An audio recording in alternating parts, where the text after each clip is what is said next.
Rogue had a falling out with Cyclops, and she told him, yo, I ain't ever gonna be like you. And he told her, good, but now she can see where Scott's coming from now that she's a leader. This all takes place in Uncanny X-Men number 11, where she has her team running drills in their own version of the Danger Room. We got Jubilee training new cadets, and she's telling them, okay, here's the point of the game. You stay in this semicircle, you cannot leave, and you gotta stay on your feet for 3 minutes. And we see the kids all enthusiastic about, like, all right, no sweat, we got this. Now keep in mind, they're going against Jubilee, Wolverine, and Nightcrawler trying to knock them all down. Rogue and Gambit are watching, and Rogue's like, this feels wrong. This shit's supposed to be the Danger Room, right? This is where we get down and fucking dirty, but to them, it just feels like a game. Nightcrawler is telling Rogue not to worry about it. The kids are enjoying themselves, and Rogue's like, I mean, I think that's the problem, but all right.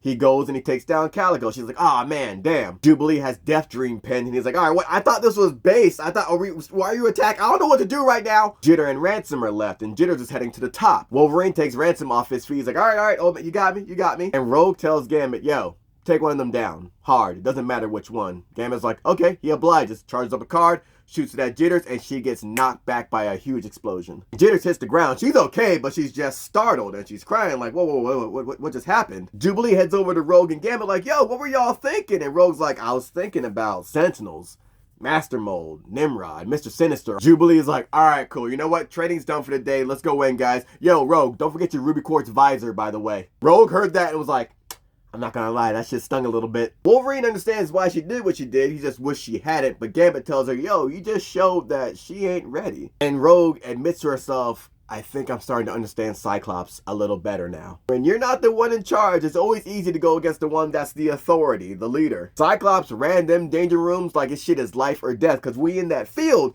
that shit life or death. Cyclops been telling these folks for years, you think I'd just be saying this shit to say this shit? That I like to hear my own voice? Nah, I've been drafted to this shit. I'm the first mutant child soldier. I've been doing this shit since I was 14 years old. Ain't no fucking hee, ain't no fucking ha when your teammates get killed out in the field. I do this so you don't have to go through that. I always love when characters have that moment when they step into leadership like, oh man, I understand where Cyclops is coming from now. Because that's a defining thing for Cyclops. Yeah, I seem like a dick here, now in this moment, but you're gonna thank me later.